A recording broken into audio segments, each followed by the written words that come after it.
Alright, here is a scenario of someone you're really going to be scratching your head at, and there's a case study in what happens when you make the wrong choice. So this title is called Control from Prison. Woman says prison she met online nearly ruined her life. Months after ending a relationship with a murderer convict who was serving time in one of those country's maximum security prisons, a corporate area woman is summoned into warrant to other women who would contemplate similar escapades. Keisha, that's not her real name, who's in her 20s and said that she met a one-time beau Andre, also not his real name, on social media and thought that she was aware, and although she was aware that he was in prison and did not prevent her from starting a relationship with him. Alright, so right off the bat, you know that this woman knew what she was getting into. She said that two developed a strong bond over the phone, and from numerous times she visited him in prison. Quote to quote, at first he and I would pray on the phone, we would read the Bible together and pure things. She basically says that he basically he both of them connected in some ways. All right, and then the show said that the jailbird, we call him Andre, assured her that he would be out in 5 years, and they phone. I'm not even going to read that part about phone sex. I'm skipping over that. It's unclear who Andre, quote unquote, the jailbird managed to get a phone.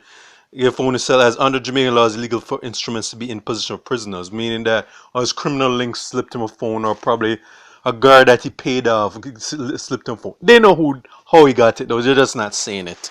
Despite the prohibition, it's not uncommon for contraband phones to end up in penal institutions. More than 2,000 phones were seized in countries prisons last year. Keisha, we're going to call her Miss Gullible right here. I ain't calling her by the fake name that she wants to go by. Said that her then boyfriend always to prove his love and affection from behind bars. She said that he showed her with gifts including jewelry, expensive clothes, and even cash to start her business. Which is what I mean, basically, she didn't mind all the perks she was getting from the relationship. Alright, meaning that she knew what she was getting to, and fact that, okay, this guy, who's likely had a lot of criminal connections, was basically looking for probably a drug mule, or someone to help him move some contrabands. All right, and then she said, as well being well taken care of, said there she continued for 3 years, meaning that she got a lot of perks out of it, even though she knew what she was getting into. However, she quickly pointed that despite her man being bars, you really have for him to do as you please, and basically he was saying, okay, I bought you all the stuff, which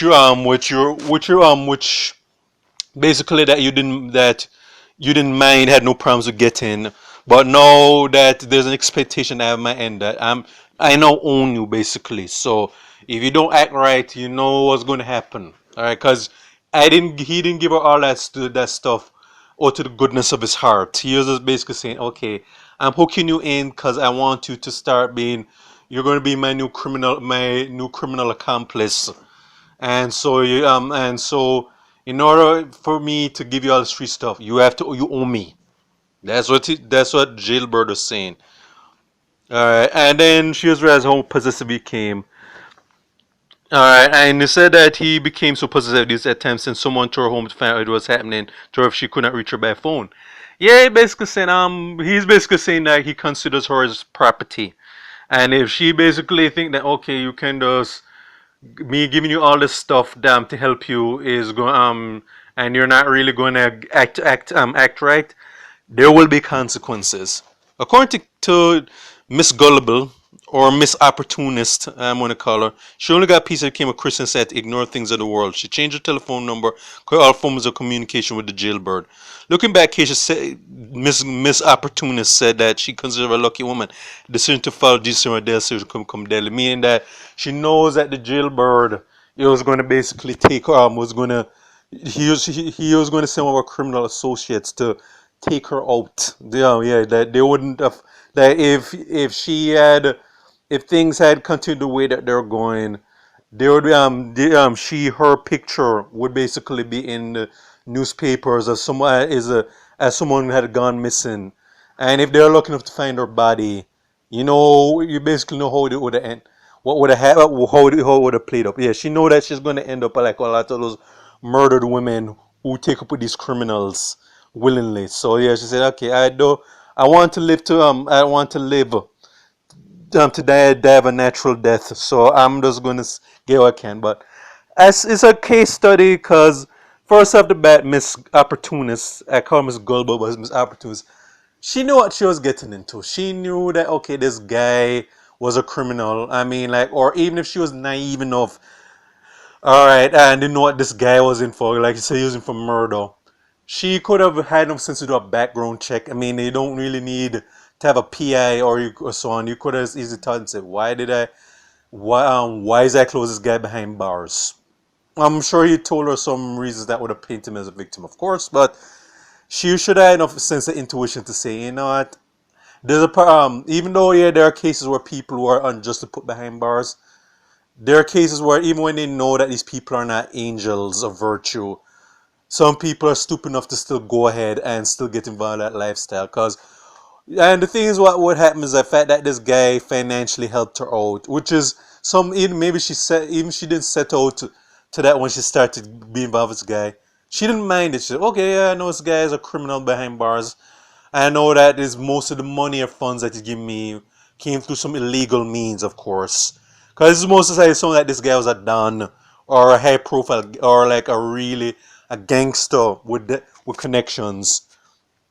She didn't mind the perks of that. It's just that once she realized that, okay, there's a price to this, because he wasn't giving all that stuff for free, because there's nothing really free in this world. When someone's giving you all these nice benefits and perks, usually more times out than not, they're expecting some return, and is that basically selling your soul to the devil. Like, yeah, you can sell your soul to the Lord of the Underworld, and you can get all these nice, luxurious perks.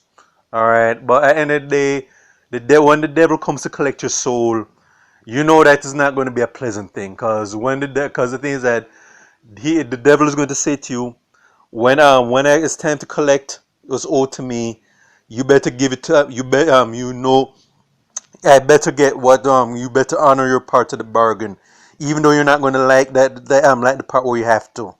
So this is what she was doing. She basically said, okay, I'm just going to be in this relationship, get all these benefits, and then when she realized that the jailbird was showing his true nature, they said, okay, I better get out of Dodge, because she probably realized, okay, yeah, I'm going to most likely going to end up one of those missing people, or if they find her body, that's going to basically be the end of end of the story.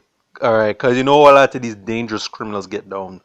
So this is just basically a case study of what happens when you do not when you case study happens when you make the bad choices. Because yeah, I have limited sympathy for this woman. I'm glad that she didn't get hurt and so on, but end of the day is this is what happens when you make these bad choices. Bad choices. All right, because she should have vetted this guy. She should have said, okay, there's a particular reason why this guy's behind bars.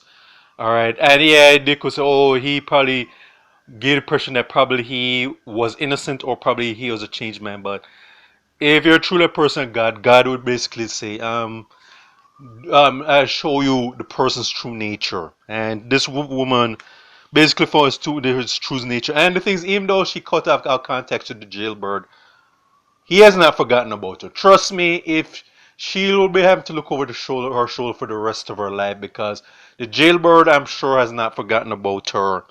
Unless somebody in prison took care of Andre, or probably Andre found a new potential new replacement for this woman. She gonna have to basically look over her shoulder for herself, because he has also thing to point out, and is a politics watcher said that many of these criminals, these very dangerous criminals with connections, they're allowed to have, well, even though it's not on papers that they should, many of them still have their legal contraband, allowed phones, and they usually use those phones to carry out their operations behind bars. So this is, he basically, even though he was locked up, he still had connections out in the streets, and so on. And it's not like the people in these security facilities don't know that. Many of them are bought off, or so on.